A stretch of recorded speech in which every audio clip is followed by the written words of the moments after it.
Financial Accounting and Analysis, B.B.S. first year. भित्र म आज विद्यार्थी भाइ बहिनीहरुको लागि च्याप्टर 3 को अकाउन्टिङ प्रोसेस भन्ने विषय लिएर आइरहेको छु। यहाँहरुलाई म सरल भन्दा सरल प्रक्रियाबाट बुझाउने कोसिस गर्ने छु।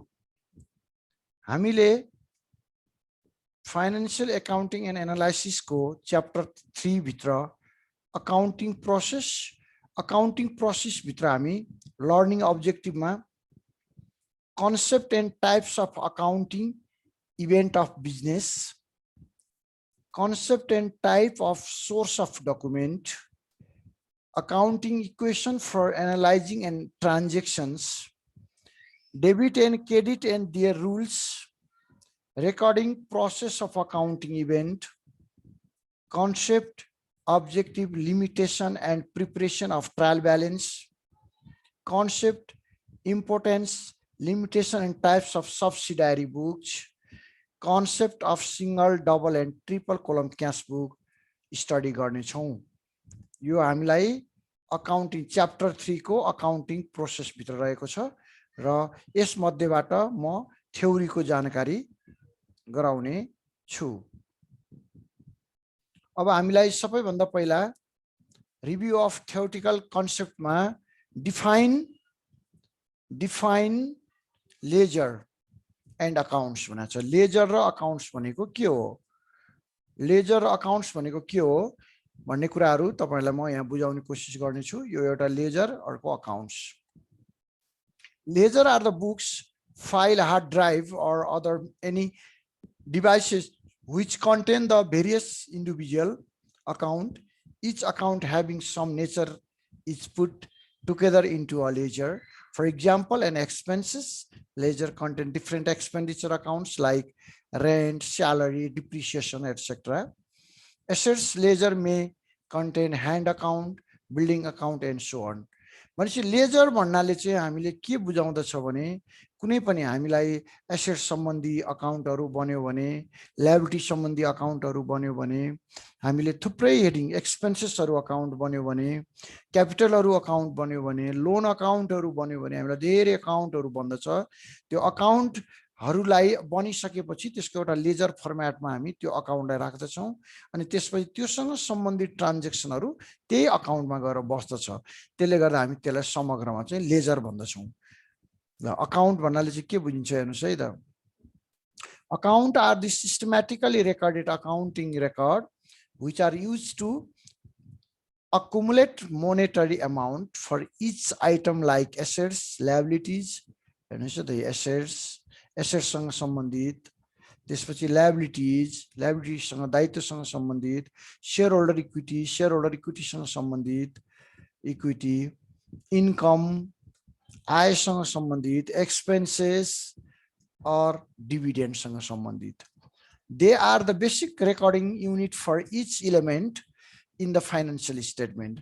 The example of accounting are cash account, account payable, building account, return earning account, etc. The set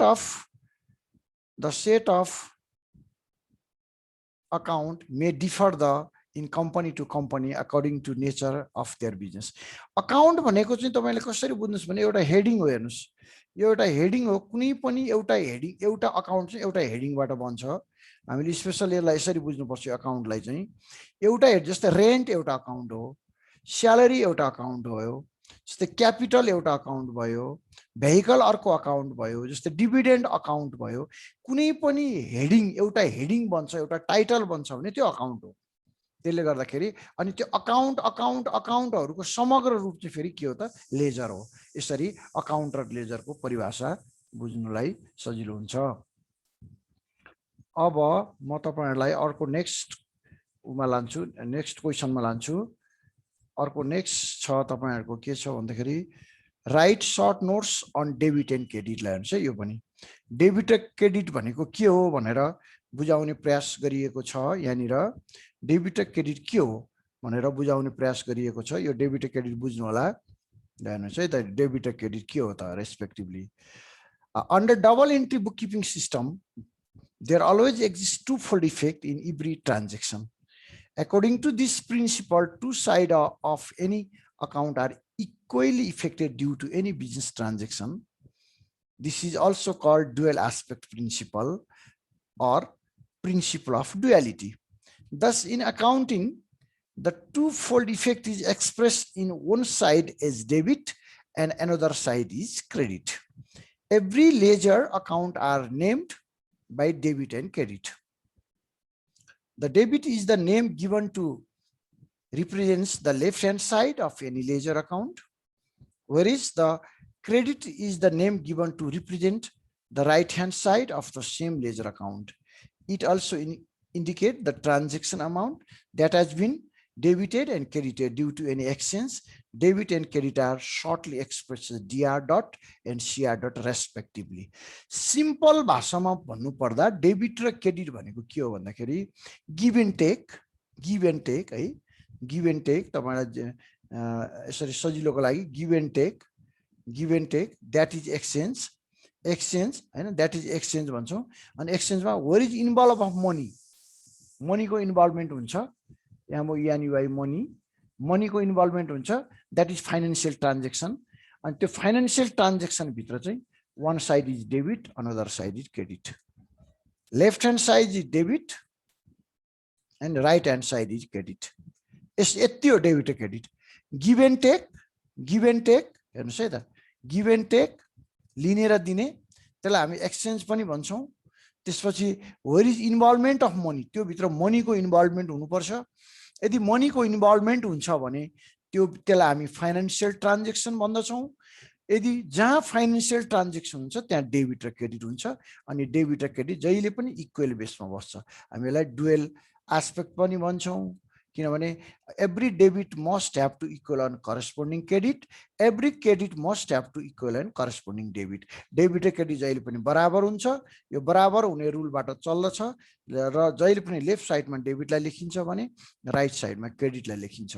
त्यसले गर्दा डेबिट र क्रेडिट भनेर यति लेखिसकेपछि अनि every debit and credit have to recording as a systematic manner and chronological order in a set of book known as bookkeeping and start accounting system भनिन्छ। ल तपाईहरुले यति भनेपछि बुझिसक्नु भयो होला।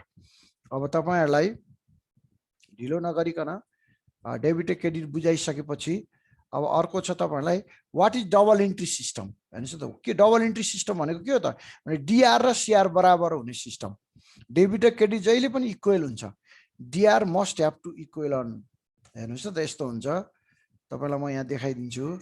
जहिले पनि के हुन्छ भने DR is equal to CR हुन्छ, यस्तो हुन्छ। ल यो डेबिट र क्रेडिट जहिले पनि बराबर हुन्छ, क्रेडिट बराबर डेबिट हुन्छ, डेबिट बराबर क्रेडिट हुन्छ। ए बराबर भन्ने सिद्धान्तबाट नै डबल एन्ट्री बुककीपिङ सिस्टमको सुरुवात भएको हो। डबल एन्ट्री बुककीपिङ सिस्टम भनेको यो कुनै पनि ट्रान्जेक्सनलाई हामीले एक साइडमा डेबिट राख्छौं भने अर्को साइडमा हामी क्रेडिट राख्दछौं, नत्र हिसाब मिल्दैन। डेबिट र क्रेडिट हुनै पर्छ। This is called double entry system. Double entry system is a recording system which shows the dual effect of each transaction. प्रत्येक ट्रान्जेक्सनमा दुईटा इफेक्ट हुन्छ, त्यो एउटा डेबिट हो एउटा क्रेडिट हो। The dual effect of business transaction are shown by means of the double entry bookkeeping system. the हेर्नुस् है त, द के भन्छ कन्सेप्ट अफ यो नै हो, यसको त्यसको फुल यही नै छ। The concept of double entry system, the concept of double entry system of bookkeeping was first introduced by 1494 by Luca Pacioli. 1494 मा लुका पासियोली भन्ने एउटा फ्रान्सिस्कन मङ्क हो। यो मान्छे फ्रान्सको जोगी हो र फ्रान्सबाट इटाली जंगलको बाटो हिँड्दै गर्दा उले डेबिट र क्रेडिटको परिकल्पना गर्यो र अनि उले इटालीमा गएर एउटा बुक लेखेको छ। त्यो बुक भित्र उले डेबिट र क्रेडिटको बारेमा केही कुराहरू लेखेको छ, त्यहाँबाट सुरु भएको हो। तर he is one of the mathematician, ऊ एउटा mathematician मान्छे जोगी हो लुका पासियोली। It provide a logical method for recording transaction. Each transaction must affect two or more account with debit equal to credit. हेर्नुस् त यसको सिम्पल परिभाषा debit equal to credit. Debit जहिले पनि क्रेडिटसँग बराबर हुन्छ, क्रेडिट जहिले पनि डेबिटसँग बराबर हुन्छ। यसको फाइनल सिद्धान्त नै यति हो, debit must have to equal an corresponding credit, credit must have to equal an corresponding debit. It is a concept that states every transaction involves the benefits, security, and the benefit of receiving. It helps to ensure the accuracy of recorded amount and detect error. It uses the left-hand side of an account for debit and the right-hand side for account. Account is used to accumulate and store the accounting information. जहिले पनि debit र क्रेडिटलाई दुई भागमा राखिन्छ, left hand साइडलाई debit भनिन्छ भने right hand साइडलाई, जस्तै मानिलिउँ न यहाँनिर लेफ्ट ह्यान्ड साइड चाहिँ यो साइड डिआर हो, यो साइडलाई लेख्नु पर्यो भने तपाईँ जहिले पनि डिआर हो, यो लेफ्ट ह्यान्ड साइड भन्छ हामीले यसलाई, यताबाट चाहिँ सिआर, यो क्रेडिट राइट ह्यान्ड साइड। हामीले अगाडिबाट हेर्दा यो राइट ह्यान्ड साइड क्रेडिट हो, यो लेफ्ट ह्यान्ड साइड डेबिट हो, अनि जहिले पनि यो इक्वल हुन्छ। इक्वल भयो भने double entry book keeping system हुन्छ। यो कुरा चाहिँ कसले भनेको त, लुक्का पासियोलीले यो 1494 मा पत्ता लगाएको कुरा हो। अहिलेसम्म पनि भनेपछि around 700 years since this operating by very much successfully अहिलेसम्म यो के भइरहेको छ त, प्रोपाउन्डेड भइरहेको छ अथवा प्रयोग भइरहेको छ। ल यति भयो। अब तपाईहरुलाई अर्को छ जर्नल इन्ट्री। अब त्यो डेबिट र क्रेडिट बराबर डेबिट र क्रेडिटलाई के गर्नुपर्छ त, त्यसलाई रेकर्ड राख्नुपर्छ। त्यसलाई जस्तै भन्नुस् न, तपाईको कस्तो हुन्छ भने तपाईहरुको यो डिआर र सिआर लाई, यो डेबिट र क्रेडिटलाई के गर्नुपर्छ त भने, यो debit is equal to credit, यो डेबिट बराबर क्रेडिट हुन्छ भन्ने सिद्धान्त त हामीलाई थाहा भइसक्यो। हामी अकाउन्टिङको स्टुडेन्टको लागि डेबिट र क्रेडिट बराबर हुन्छ भन्ने सिद्धान्त थाहा भइसक्यो। डेबिट बराबर क्रेडिट, क्रेडिट बराबर डेबिट। तर अब यसलाई कहाँ राख्ने त, यसलाई रेकर्ड गरेर कहाँ राख्ने त भन्दा जर्नल इन्ट्रीमा। यसलाई कहाँ राख्ने, जर्नल इन्ट्रीमा। यसलाई रेकर्ड गरेर राख्ने चाहिँ जर्नल इन्ट्रीमा है त। Recording debit and credit are recording as a systematic manner and chronological order in a set of book that is known as journal entry. यसलाई यसमा राख्ने। Any journal entry pass the combination of two or more transactions of the same date is known as a compound journal entries. र compound journal भनेको चाहिँ धेरै एउटा भन्दा बढीलाई चाहिँ compound journal entry भनिन्छ।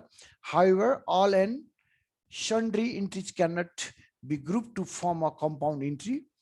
To qualify for a compound entry, the following basic condition must be fulfilled. The entry must have a common aspect हुनुपर्छ। The transaction must have occurred in the same date, taking place simultaneously or sequentially but on the same day। कसरी हुनु पर्दछ है त, compound entry हुनको लागि के हुनु पर्दछ है त, म अलिकति देखाइदिन्छु यहाँनिर। कम्पाउन्ड इन्ट्री हुनको लागि हेर्नुस् है, फर इक्जाम्पल छ यहाँनिर। फर इक्जाम्पल कम्पाउन्ड इन्ट्री हुनको लागि के हुनु पर्छ त, हेर्नुस् है त। कम्पाउन्ड भनेपछि सिम्पल इन्ट्री र कम्पाउन्ड इन्ट्रीमा के फरक छ ल हेर्नुस्। For example a piece of land costing rupees 250,000, 2,50,000 पर्ने एउटा ल्यान्डलाई पर्चेज गर्यो अन मार्च 3 मा। मार्च 3 मा पर्चेज गर्यो, एउटा 2,50,000 पर्ने ल्यान्ड पर्चेज गर्यो।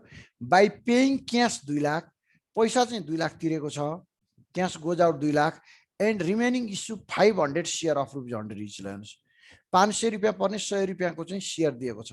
2,50,000 को ल्यान्ड किन्यो अनि 2 लाख रुपियाँ चाहिँ क्यास तिर्यो, अरु बाँकी रहेको 500 शेयर चाहिँ उसले दियो। The compound journal entry for the same transaction can be made as follows. कसरी बनाउने त जर्नल इन्ट्री, कम्पाउन्ड जर्नल भन्दा यसरी। मार्च 3 डेट भइहाल्यो, डेट पार्टिकुलर अथवा डिस्क्रिप्सन अथवा यसलाई टाइटल एक्सप्लानेसन पनि भनिन्छ। पिआर भनेको अहिले प्रिफरेन्स रेफरेन्स नम्बर लेख्ने चलन छ। डेबिट रुपिज क्रेडिट रुपिज भइहाल्यो। अब हेर्नुस् है, ल्यान्ड एकाउन्ट डेबिट यो 2,50,000 हो है, यहाँ चाहिँ मिस्टेक छ, यो 2 लाख हैन 250 हो। ल्यान्ड एकाउन्ट डेबिट 200, यो यस्तो हो, यो 2,50,000 हो। यो 2,50,000, 2,50,000 हेर्नुस् त, मैले एउटा जिरो पनि थपिदिन्छु है। 2,50,000 हो ल्यान्ड एकाउन्ट डेबिट 2,50,000। अहिले यसले क्यासै दिएछ, कति दिएछ क्यास, क्यास पेड गरेछ 2 लाख रुपियाँ। हेर्नुस् त माथि भने चाहिँ क्यास पेड गरेछ अनि 50,000 को चाहिँ शेयर दियो है, common stock to common stock share दियो। 500 शेयर 100 को दरले दियो है। 500 into 100 50,000 ल हेर्नुस् यहाँबाट यो हेर्नुस् त 2 लाख क्यास दिएको छ 2 लाख क्यास घट्यो यहाँ 500 चाहिँ यसले के गरेछ यसले सेयरै दियो 500 रुपैयाँको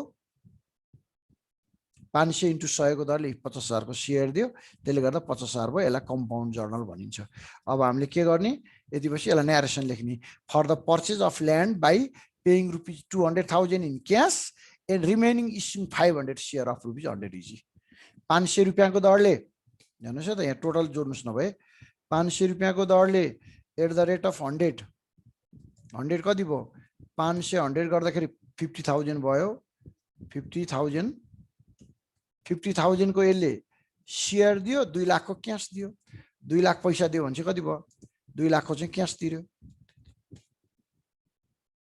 भने चाहिँ टोटल 2,50,000 रुपैयाँ तिर्यो टोटल 2,50,000 को ल्यान्ड किन्यो भनेपछि यो 2,50,000 को ल्यान्ड किन्यो हेर्नुस् है त यो ल्यान्ड किन्यो यहाँनिर अलिकति यो यहाँ म लेखिदिन्छु नभए डाइरेक्ट टाइपै गरिदिन्छु आहा सरी त्यो मिस्टेक हो यहाँनिर यो 2,50,000 हो के यो 2,50,000 हो त्यहाँनिर प्रिन्ट मिस्टेक भएछ है यो 2,50,000 को डेबिट भयो ल्यान्ड यतापट्टि 2 लाख को क्यास गयो 50,000 को सेयर गयो यसरी कम्पाउन्ड जर्नल गर्न सकिन्छ ल अब तपाईहरुलाई यति गरिसकेपछि अर्को छ अनि हेर्नुस् त अब अर्को के छ भन्दाखेरि what is significance of source document to the recording process यो प्रोसेस गर्ने के रेकर्डिङ गर्ने प्रोसेसको लागि सोर्स डकुमेन्टहरु चाहिँ के हो त भनेर भनेको छ रेकर्डिङ गर्ने सोर्सको लागि भनेको journal entry double entry book keeping सिस्टमबाट डेबिट र क्रेडिट गरेर रेकर्ड राख्नको लागि चाहिने डकुमेन्टहरु चाहिँ के हो त भनेर सोधेको यसले हेर्नुस् है त every accounting record need to be backed by concerned supporting document evidence to show that the transaction has been occurred fairly in connection with business practice. The source document are the piece of papers necessary to the used as evidence to record any transaction. Those documents which provide the authentically of happening of transaction and event are known as source document. So they have the following role in the recording process. Whole debit र credit double entry system recording गर्नको लागि चाहिने डकुमेन्टहरु के हो त है त source डकुमेन्टहरु lunch पहिला कुरो रेकर्डिङहरु जहिले कहिले पनि रेकर्डिङ बेसिस यो रेकर्डिङ बेसिस हुनु पर्यो हैन यसलाई डेबिट र क्रेडिटबाट जानु पर्यो अथेन्टिकेट हुनु पर्यो evidence in the court of ल यदि लले कोर्टले माग्यो भने लले माग्यो भने त्यसको एभिडेन्स पनि दिन सक्नुपर्छ यो कारणले यो ट्रान्ज्याक्सन भएको भनेर यो अथेन्टिकेसन अनि त्यसपछि गएर यसको चाहिँ evidence in the court of ल भनेको चाहिँ यदि मुद्दा पर्यो लले यदि हाम्रो कोर्टले चाहिँ तेरो एभिडेन्स लिएर आइज भन्यो नि हामीले एभिडेन्स दिन सक्नुपर्छ है बेसिस फर ट्याक्सेसन जहिले पनि हाम्रो ट्रान्ज्याक्सनहरु ट्याक्स प्रपोज हुनुपर्छ किनभने ट्रान्ज्याक्सनबाट ट्याक्स जम्मा हुन्छ त्यो ट्याक्स गएर देशको लागि चाहिँ के हुन्छ सोर्स हुन्छ अनि कन्ट्री चल्ने हो त्यसले गर्दा कन्ट्री चलाउनको लागि ट्याक्सेसन बेसिस हुनुपर्छ प्रोडक्ट अर सर्भिस इन्फर्मेसन वस्तु र सर्भिसको जानकारी गराउन सक्ने हुनुपर्छ त्यो ट्रान्ज्याक्सन हैन यसले लुकाउनु पर्चेज र सेल्सहरु लुकाउनु हुँदैन त्यो भो प्रुफ अफ रेकर्डिङ गरेको प्रुफहरु राख्नु पर्दछ बिजनेस फर एडजस्टमेन्ट हैन यो बेसिस फर एडजस्टमेन्ट भन्छ एडजस्टमेन्ट हुने आइटमहरुलाई चाहिँ त्यो त्यसको चाहिँ सिग्निफिकेन्ट हामीले देखाउन सक्नुपर्छ डिटेल्स अबाउट चेक यदि बैंकिङ ट्रान्ज्याक्सन भएको छ भने सबै चेकहरु डिटेल्सहरु राख्नुपर्छ रेकर्डिङ सिस्टममा राख्नुपर्छ त्यसपछि फ्युचर रेफरेन्स भविष्यमा कुनै अवस्थामा पनि यदि कुनै ट्रान्ज्याक्सनहरुको बारेमा हेर्न मिल्ने छ हेर्न पर्ने छ भने त्यस्तो अवस्थामा फ्युचरको लागि भनेर पनि किपिङ द रेकर्ड राख्नुपर्छ डकुमेन्टहरु फाल्न हुँदैन यसरी चाहिँ यी कुराहरु चाहिन्छ र सोर्स डकुमेन्टको लागि भनेको अब यहाँ तपाईको छ what do you mean by source document when are they required source document भनेको के हो र त्यो किन चाहिन्छ आवश्यक छ रे ल हेर्नुस् त यहाँ नि यस्तो भन्दा छ के source document are the piece of papers piece of paper हो पेपरमा लेखिन्छ which are required to keep record of any transaction which full evidence जस्तै हामीले सामान किनेर ल्यायो हामीले बिल पनि सँगसँगै लिएर आउनु पर्यो कि पर्चेज बिल हैन हामीले सेल्स गर्यौं भने हामीले सेल्स बिल काट्नु पर्यो तब त एभिडेन्स हुन्छ accounting reports are taken as truthful financial information. Here all accounting records have to be based on fact and carefully supported by documentary proof. अनि अर्को कुरा चाहिँ जहिले पनि जर्नल भाउचर उठाउनको लागि सपोर्टिङ डकुमेन्ट चाहिन्छ हेर्नुस् पर्चेज भाउचर उठाउनको लागि पर्चेज बिल चाहिन्छ सेल्स भाउचर उठाउनको लागि सेल्स बिल चाहिन्छ एक्सपेन्सेस भाउचर उठाउनको लागि एक्सपेन्सेस भएको खर्चको भाउचर चाहिँ बढाउनको लागि फेरि खर्च भएको प्रुफ चाहिन्छ त्यसले गर्दा कुनै पनि भाउचरहरू उठाउनको लागि त्यो डकुमेन्ट प्रुफ चाहिन्छ है these documents provide the authenticity of happening of transactions and event are known as source document a cash memo in evidence in invoice a cash receipt a bank pay in the slip a bank check a debit note or credit note and a memo in invoice a cash receipt, a bank pay in slip, a bank check, a debit note, a credit note, and a payment voucher are some example of source document layers.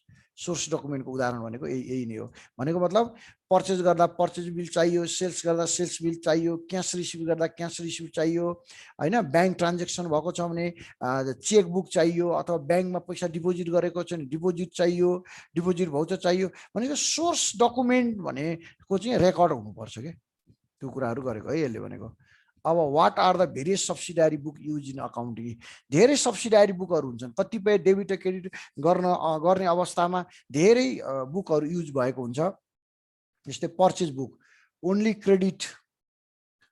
Credit items are recorded in purchase book उधारोमा धेरै transaction भएको छ भने हामी purchase बुकमा चढाउँछौं हैन त्यस्तै गरी अब हामी सेल्स बुक धेरै ट्रान्ज्याक्सनहरु सेल्स उधारोमा भएको छ हामी सेल्स बुकमा ट्रान्ज्याक्सनहरु चढाउँछौं अनि पर्चेज रिटर्न बुक भनेको हामीले किनेको उधारोमा किनेको सामानहरु फेरि क्रेडिटरलाई पार्टीलाई सप्लायरलाई सेलरलाई भेन्डरलाई फिर्ता दिन्छौं भने हामी पर्चेज रिटर्न बुकमा फेरि रेकर्ड गर्छौं त्यस्तै गरी सेल्स रिटर्न बुक भन्छ सेल्स रिटर्न बुक भनेको चाहिँ हामीले सेल्स गरिसकेको वस्तु र हाम्रो बायरले अथवा हाम्रो डेटर्सले अथवा हाम्रो रिसिभेबलले हामीलाई फिर्ता गरिदियो भने त्यसलाई हामी सेल्स रिटर्न बुक भन्छौं अनि क्याश बुक भनेको चाहिँ हामीले ओन्ली क्याश ट्रान्ज्याक्सनहरु क्याश र बैंक ट्रान्ज्याक्सनहरु चढाउनलाई चाहिँ हामी क्याश बुक भन्छौं ल यति भन्छौं है त हामी त्यसपछि अब हामी यतापट्टि जान्छौं अलि अर्को बिल्स रिसिभेबल बुक पनि छ जस्तै लिनुपर्ने बिल्स रिसिभेबल बुक भयो बिल्स पेएबल बुक तिर्नु पर्ने छ भने हामी बिल्स पेएबल बुकमा चढाउँछौं यसरी हामी टोटल सब्सिडियरी बुकहरु युज गर्छौं what is the purpose of trial balance अब ट्रायल ब्यालेन्स भनेको के हो त भन्दाखेरि ट्रायल ब्यालेन्स भनेको to check the arithmetic accuracy जब तपाईको लेजर बनिसक्छ अनि हामी ट्रायल ब्यालेन्समा इन्ट्री गर्छौं to check arithmetic accuracy arithmetical accuracy पत्ता लगाउनको लागि अथवा न्यूमेरिकल इररहरु नहोस् भन्नको लागि to locate the error and frauds जस्तै कुनै इररहरु फ्रड्सहरु पत्ता लगाउनको लागि इरर फ्रड छ भने त्यहाँ देखिहाल्छ ट्रायल मिल्दैन ट्रायल नमिलेपछि इरर पत्ता लाग्छ अनि इररलाई फेरि रेक्टिफिकेसन गर्नुपर्छ to summarize the ledger and their balances जस्तै प्रत्येक लेजरबाट त्यो ब्यालेन्सहरु हामी के गर्छौं ब्यालेन्सहरु समराइज गर्दै जान्छौं अनि त्यो समराइज गरेर हामी ट्रायल ब्यालेन्समा चढाउँछौं to facilitate for the preparation of financial statement अनि त्यसको आधारमा चाहिँ हामी फाइनान्शियल स्टेटमेन्ट अथवा फाइनल अकाउन्ट तयार गर्छौं ट्रायल ब्यालेन्स भनेको त्यही नै हो है त ट्रायल ब्यालेन्सको उद्देश्य त्यही नै हो ट्रायल ब्यालेन्सले के गर्छ एउटा पुलको काम गर्छ trial balance is the catalyst for basic bookkeeping and accounting and to prepare the final account ल यति नै हुन्छ यसको अब त्यसपछि सब्सिडियरी बुक भनेको के हो सब्सिडियरी बुक भनेको हामीले सब्सिडियरी बुक भन्नाले चाहिँ हामीले जति पनि धेरै ट्रान्ज्याक्सनहरु गर्छौं त्यो ट्रान्ज्याक्सनहरु गर्दाखेरि हामीले फेरि के गर्छौं भन्दाखेरि ती ट्रान्ज्याक्सनहरुलाई हामीले यदि उधारोमा गर्नु पर्यो भने सब्सिडियरी बुकहरु राख्दछौं है त अघि कुरा आइसक्यो सब्सिडियरी बुकको कुराहरु यो दोहोरिन्छ सब्सिडियरी बुकमा अब सब्सिडियरी बुकमा बरु टु एडभान्टेज सब्सिडियरी बुकको एडभान्टेज चाहिँ के हो भन्ने कुरामा जाने हो भने चाहिँ हामीले यहाँबाट भन्न सक्छौं सब्सिडियरी बुकको एडभान्टेजहरु हेर्न सक्नुहुन्छ यहाँनिर तपाईहरुले दुईटा एडभान्टेज के छ भन्दाखेरि एउटा चाहिँ इन्क्रिज इन इफिसिएन्सी यसको इफिसिएन्सी बढाउँछ due to the division of work and speculated experience of accounting personal.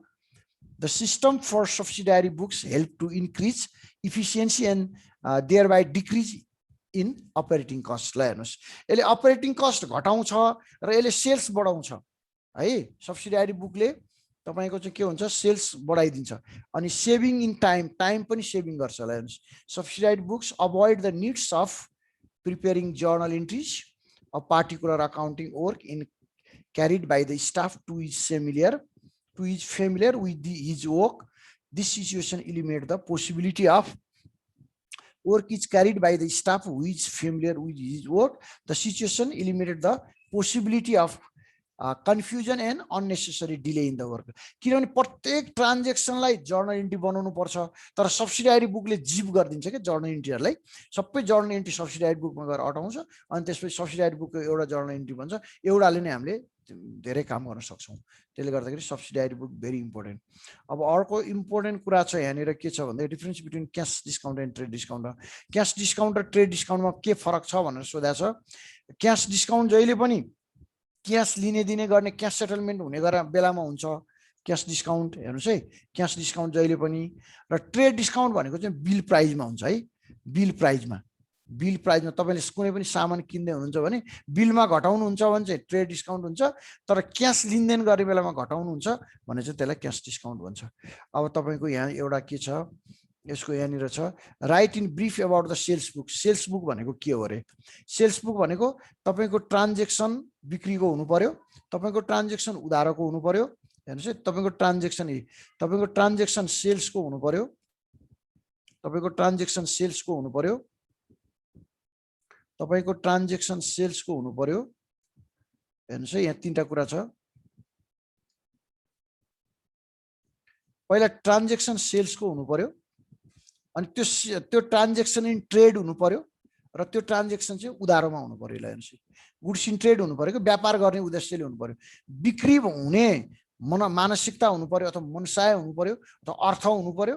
त्यो सामानको गुड्स इन ट्रेड हुनु पर्यो, पर्चेज गरेर त्यो बिक्री गर्ने गरी ल्याएको सामान हुनु पर्यो, गुड्स इन ट्रेड है। जस्तै हामीले एउटा पंखा किनेर घरमा ल्यायौं भने त्यो गुड्स इन ट्रेड हुँदैन, तर हामीले पंखा 10 वटा किनेर बिक्री गर्ने गरी लिएर आएको छ भने त्यो फेरि गुड्स इन ट्रेड हुन्छ। It must be kept your mind है, तपाईहरुको माइन्डमा राख्नुस् कि जस्तै मैले एउटा मोटरसाइकल किने त्यो गुड्स इन ट्रेड हुँदैन, तर मैले 10 वटा मोटरसाइकल किने अनि त्यो मोटरसाइकल म बिक्री गरी ल्याउँछु भने त्यो मोटरसाइकल चाहिँ गुड्स इन ट्रेड हुन्छ र अनि त्यो चाहिँ क्रेडिट ट्रान्जेक्सन हुनुपर्छ। फेरि सब्सिडियरी बुक हुनको लागि क्रेडिट ट्रान्जेक्सन हुनुपर्छ, आइदर त्यो पर्चेज बुक होस् अथवा सेल्स बुक होस्। यति कुरा याद गर्नुस् ल, त्यही नै सेल्स बुक हो। अब लास्टमा तपाईहरुलाई छ एउटा इम्पोर्टेन्ट कुरा छ, एउटा पर्चेज बुक भनेको के हो है त। यसमा पनि पर्चेज बुक भनेको चाहिँ के हो भनेको छ, पर्चेजको पनि सेम त्यही नै हो। म तपाईहरुलाई डिफाइन गरिदिन्छु। पर्चेज बुकको पनि कुरा त्यति नै छ। पर्चेज बुक भनेको यही हो। हेर्नुस्, यो के हुनु पर्यो, ट्रान्जेक्सन पर्चेजको हुनु पर्यो, भनेको पर्चेज गर्ने मानसिकता हुनु पर्यो, वस्तु किनेको हुनु पर्यो, खरिद गरिएको हुनु पर्यो, र त्यो खरिद गरेको वस्तु पनि गुड्स इन ट्रेड हुनु पर्यो। फेरि गुड्स इन ट्रेड हुनु पर्यो भनेको मतलब त्यो किनेको वस्तु फेरि बिक्री गर्ने हुनु पर्यो।